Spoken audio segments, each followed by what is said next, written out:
Ladies and gentlemen, let us cast our gaze upon the unfolding, slow-motion collision that is currently gripping the Women's National Basketball Association. We are not merely observing a labor dispute or a clash of personalities. We are witnessing a spectacle of such profound disorientation and strategic malpractice that it borders on the surreal.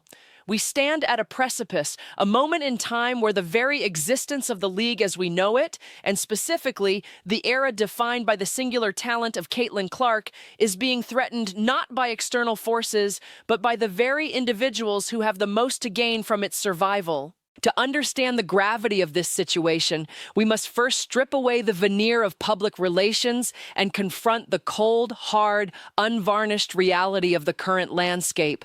It is not looking good for the WNBA right now. The optics are disastrous, the internal cohesion is non-existent, and the strategic vision appears to be clouded by a fog of entitlement and resentment. Consider, if you will, the recent introduction of the unrivaled league. This was positioned implicitly or otherwise as a demonstration of player power, a showcase of the product in its purest form, perhaps even a leverage play against the establishment. And yet, what has been the result?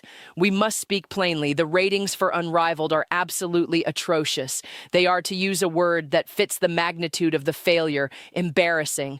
We are looking at a 3-on-3 format that has failed to capture the imagination, failed to draw the eyeballs, and failed to prove the thesis that these athletes in isolation are a commercially viable product without the structural support of the WNBA. The fact that the ratings are garbage is not just a footnote. It is a critical indictment of the notion that the league is holding the players back. On the contrary, the failure of Unrivaled suggests that the WNBA infrastructure is the only thing propping them up. This brings us to a deep, unsettling irony that permeates this entire discourse. When we look at the history of this league, when we examine the ledger of the last several years, a singular, undeniable truth emerges. The WNBA has been the benefactor. It has been the lifeline. For years, in an economic climate where profit was a fantasy and revenue was scarce, the WNBA has been helping these ladies. It has been keeping them afloat. We are talking about a league that has been paying for apartments, covering the costs of cars, financing the raising of babies, and providing a safety net for athletes who, quite frankly, were not generating the revenue to justify such expenditures in a free market. All types of support have been extended, keeping careers alive that otherwise would have withered on the vine of economic reality. And yet, in a twist that defies all logic, it seems like a lot of these same ladies, the beneficiaries of this institutional largesse, are now actively looking to kill off the league. We are witnessing a cannibalistic dynamic where the players seem intent on destroying the very vessel that has carried them through the storm. And let us be unequivocal about the stakes here. This could be the death of Caitlin Clark in the WNBA. This could be it. We must pause to analyze the power dynamics regarding Miss Clark, for they are often misunderstood.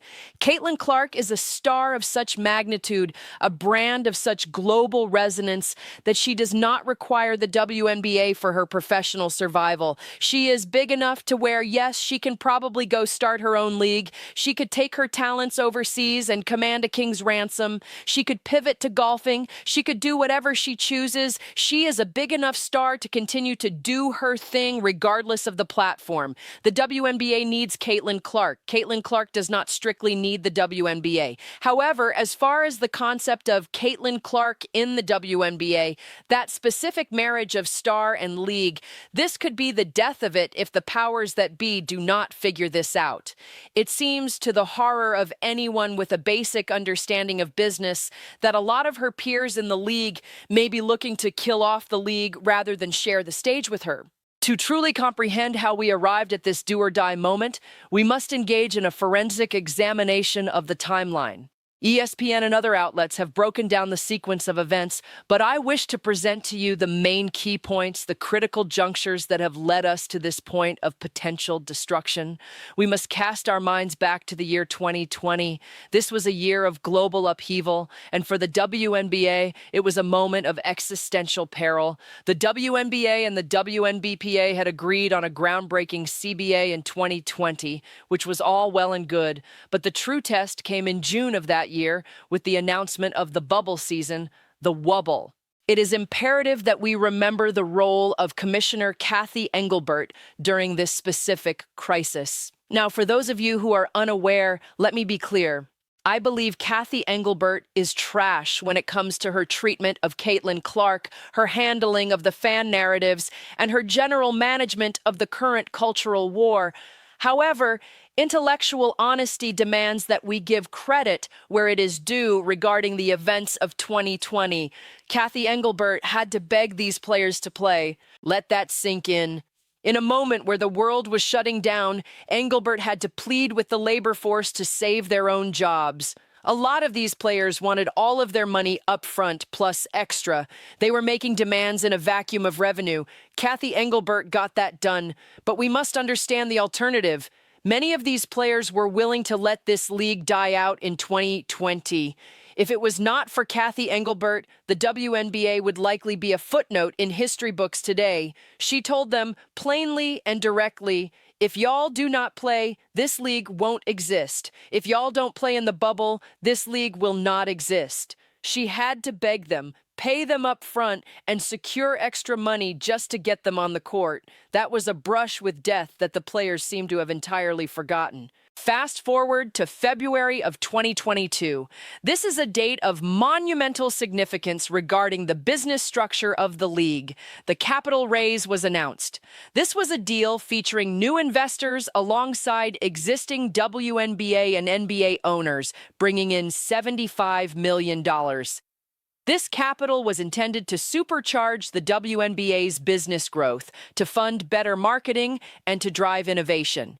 At the time, it was billed as the largest capital raise for a women's sports property. It was celebrated as a victory. But as is always the case in high-stakes finance, there was a cost. In turn, the WNBA gave up a 16% equity stake in the league. This muddied the waters of its ownership structure significantly. You were left with a breakdown where 42% of the league was owned by WNBA owners, 42% by NBA owners, and 16% by this new investor group. That is a big part of our current puzzle. That is a big, big deal. Why? Because it shifted the balance of power. It introduced a third faction into the boardroom, shifting the leverage between the private owners who just own WNBA teams and the powerful syndicates that own WNBA and NBA teams. That extra 16% created a complexity that makes governance infinitely more difficult. Then we began to see the skirmishes over standards and logistics. The New York Liberty were fined $500,000 for illicit chartering. The owner took it upon himself to fly the team privately, violating the collective rules of the league. That was an issue. It highlighted the disparity between owners willing to spend and a league structure designed to keep costs down. By 2023, the Las Vegas Aces kickstarted a facilities race. The Aces are blessed with a really great owner, a man who is willing to spend money on the best coaches, the best facilities, and who will fly them private on his own. He was willing to do things that other owners weren't. This created pressure. It created envy. It set the stage for a class war within the league itself. But all of these factors, the bubble, the capital raise, the facilities race, they were merely the kindling, the spark, the explosion. The single biggest thing that has brought us to this point is the arrival of that brilliant young lady, Caitlin Clark.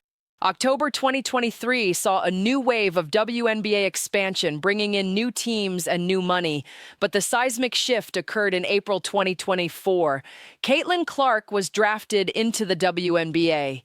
And with her, the spotlight did not just grow, it intensified. It became blinding. Fresh off a record-breaking senior season at Iowa, Clark was drafted #1 by the Indiana Fever, bringing one of the biggest names in all of sports onto the WNBA stage. The impact was immediate. It was visceral. Clark was a hit from the moment she entered the league. Her draft night coverage recorded an average of 2.45 million viewers. This is the spectacular star power that we have been talking about, the kind of magnetism that this league never had. They never had this level of star, and frankly, they did not know how to handle it. Instead of embracing this golden goose, instead of protecting the asset that was finally bringing relevance to the product, they chose a different path. They tried to capitalize off of her while simultaneously sabotaging her. We watched as the league allowed a narrative to fester where her fans were called racist. We saw the initiation of fake investigations. We witnessed her being injured non-stop, becoming the most flagrantly fouled player in the league. All of this was happening. All of this abuse, all of this toxicity, while she was the primary reason for the league's ascent. I believe without a shadow of a doubt that this is the biggest reason we are at this point of contention. I do not believe that without Caitlin Clark, the players would have the audacity to make the demands they have. Period. Her arrival changed the economic calculus, and the players are trying to cash a check that only she can write, all while treating her with disdain. Consider the timeline of the charter flights. For years, the players complained. For years, there were health and safety concerns. Yet, what happened? Weeks later, weeks after Caitlin Clark gets drafted, the league announced it was transitioning to a full-time chartering program. Suddenly, everybody is flying private every game. What are we talking about here? Do not insult our intelligence. She changed this thing. She changed the expectations of the players in this league. Before her arrival, teams might fly private for the finals or on a back-to-back. After she arrives, it is the new standard. Though the decision was made in the wake of Clark's arrival, the league tried to frame it as addressing years of concerns. They claimed chartering would no longer have to be collectively bargained and would simply be codified in the next CBA. But we know the truth. The fanfare Clark received from college carried over to the WNBA, leading to a historic year in attendance, viewership, and other key metrics. Now, there is a narrative that the league attempts to push, a dilution of credit. They will tell you that while Clark was the driving force, other college stars such as fellow 2024 draftee Angel Reese and more recently Paige Bueckers also brought in significant followings. I must stop here and argue the Paige Bueckers point vehemently. Paige Bueckers cannot draw ratings in Unrivaled. The data is staring us in the face.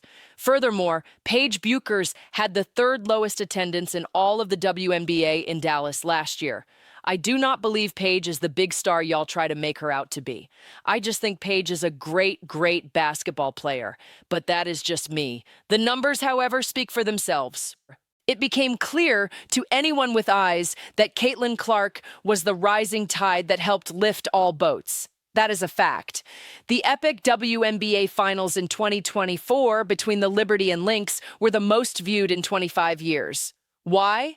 Because the audience was already there. Clark brought them to the door, and they stayed for the finals.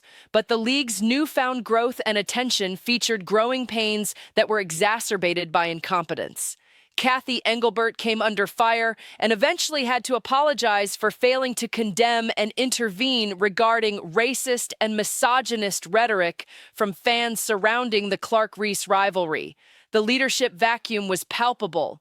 You had WNBPA Executive Director Terry Jackson releasing statements saying, "This kind of toxic fandom should never be tolerated or left unchecked.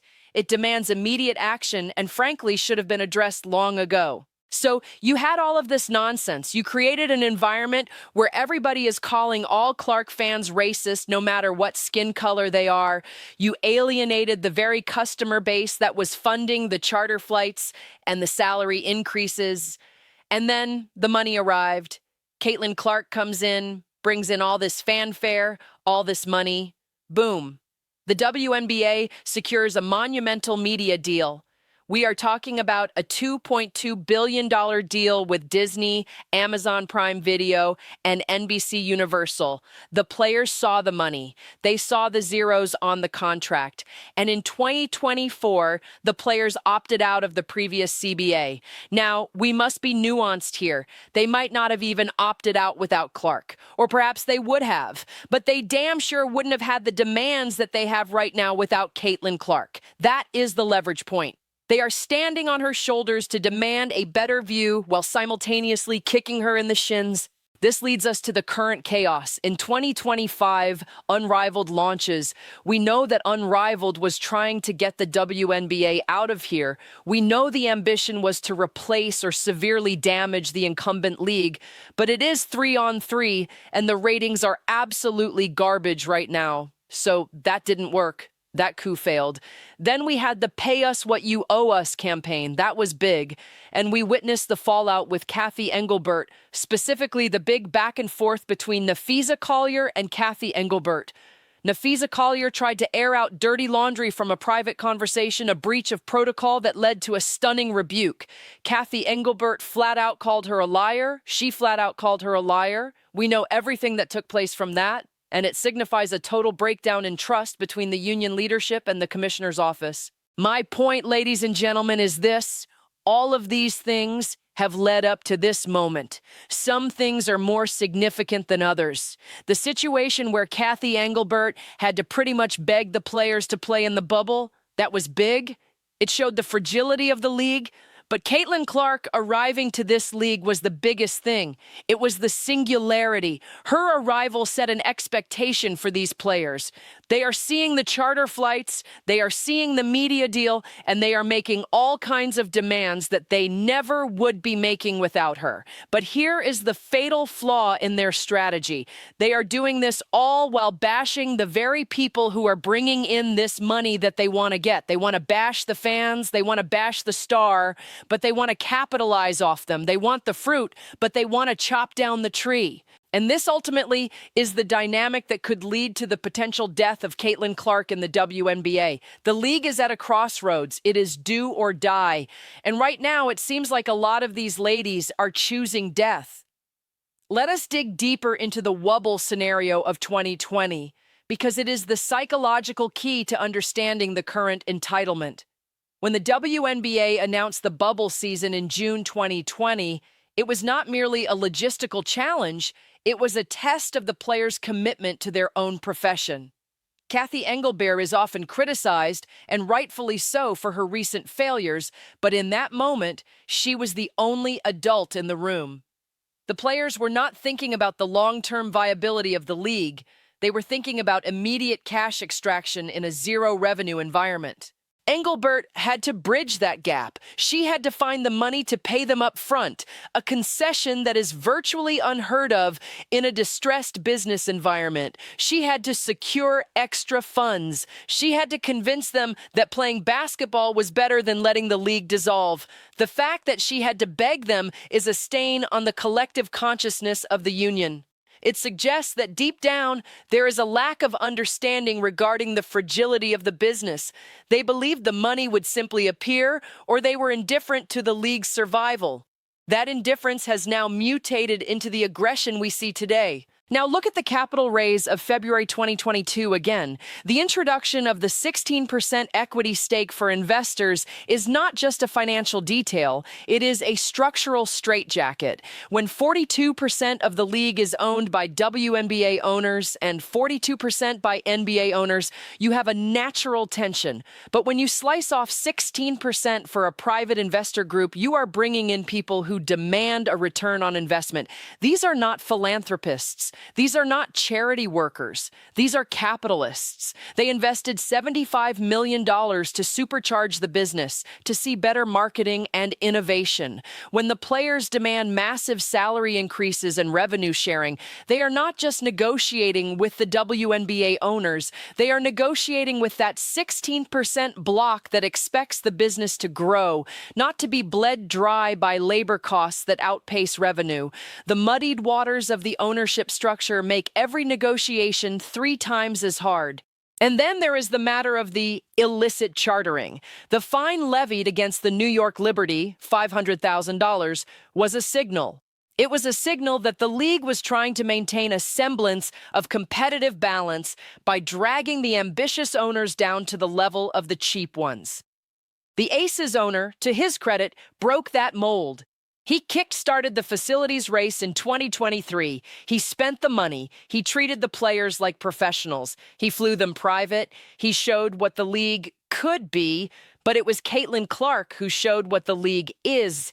When she was drafted in April 2024, the spotlight intensified is an understatement. It was a supernova. The 2.45 million viewers for the draft was a number that simply does not compute with the previous history of the WNBA. It was a quantum leap, and weeks later, the chartering program was full-time.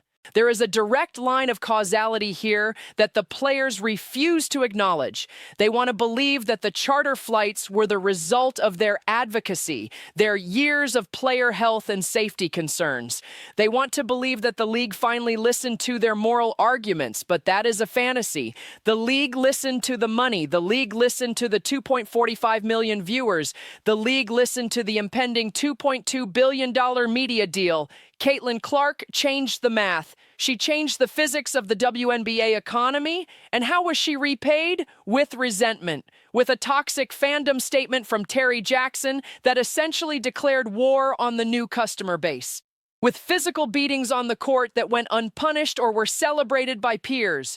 With a commissioner in Kathy Engelbert who was too paralyzed by fear of the players to defend the league's greatest asset until it was too late. The apology Engelbert issued for failing to condemn the fans was a capitulation. It validated the narrative that the interest in Clark was driven by racism and misogyny, rather than by the excitement of witnessing a generational talent. It poisoned the well.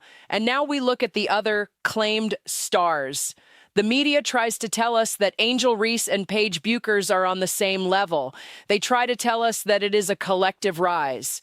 But the numbers do not lie. Paige Buchers in Dallas had the third lowest attendance. Paige Buchers in Unrivaled is part of a venture with atrocious ratings. These are facts. They are stubborn things. They tell us that while these players are talented, they are not the economic engine. Clark is the engine.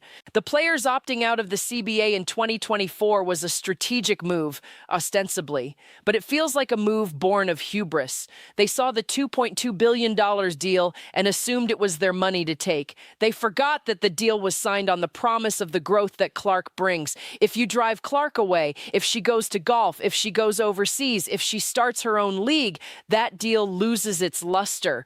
The networks are paying for the 2.45 million viewers, not for the atrocious ratings of Unrivaled. The Pay Us What You Owe Us campaign is catchy, but it rings hollow when you consider that the WNBA has been paying them what they didn't earn for decades. The league has been subsidizing their lives. It has been paying for the cars and the apartments and the babies when the revenue wasn't there. To now claim what you owe us ignores the history of the subsidy. And the conflict between Nafisa Collier and Kathy Engelbert epitomizes the dysfunction. When a star player tries to weaponize a private conversation and the commissioner calls her a liar in public, you have reached a point of no return. The trust is gone. The partnership is broken. So here we stand. The WNBA is at an impasse. The negotiations are stalled. The rhetoric is toxic. The players are emboldened by a media deal they didn't solely create, and they are hostile toward the player who did. The death of Caitlin Clark in the WNBA is not a hyperbolic concept.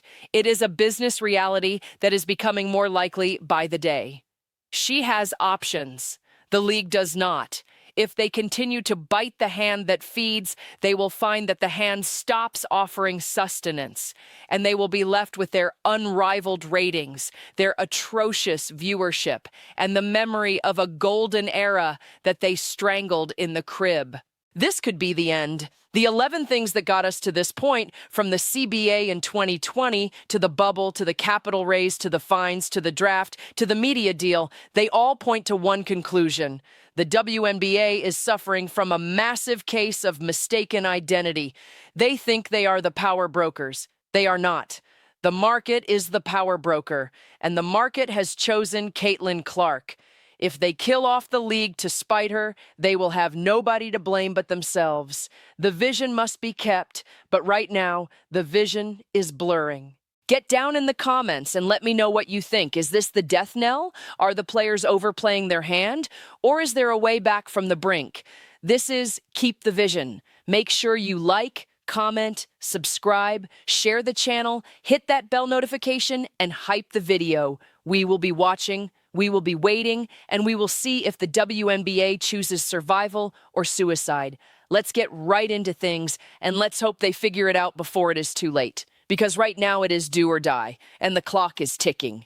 The structural issues, specifically the 16% equity stake held by investors, cannot be overstated. When you have a three-headed monster of ownership, legacy WNBA owners, NBA subsidies, and hard-nosed private equity, you have a boardroom that is fundamentally misaligned with a union that operates on emotion and perceived grievance.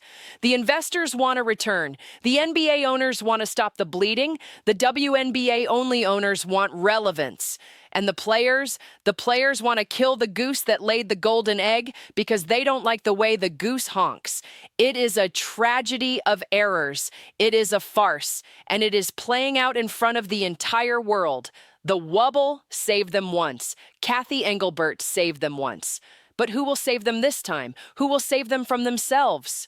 The answer logically should be Caitlin Clark. She is the savior they were gifted. She is the rising tide. She is the reason for the charter flights and the billions. But instead of crowning her, they are crowding her. Instead of thanking her, they are threatening her environment. This is the definition of madness. And unless sanity returns to the negotiation table, unless the players realize that their bread is buttered by the fans they call racist and the star they haze, we are witnessing the end of the beginning, and perhaps the beginning of the end. The unrivaled league was supposed to be the answer. It is 3-on-3. The ratings are garbage. That is the reality check. That is the mirror. Look into it, WNBA. Look into it, Players Association. That is your future without the WNBA machine. That is your future without Caitlin Clark. It is absolutely atrocious. And it is embarrassing. Let us hope that reason prevails. But looking at the current state of affairs, looking at the animosity and the delusion, I would not bet on it. This could be the death of it. This could be it. Welcome to the reality.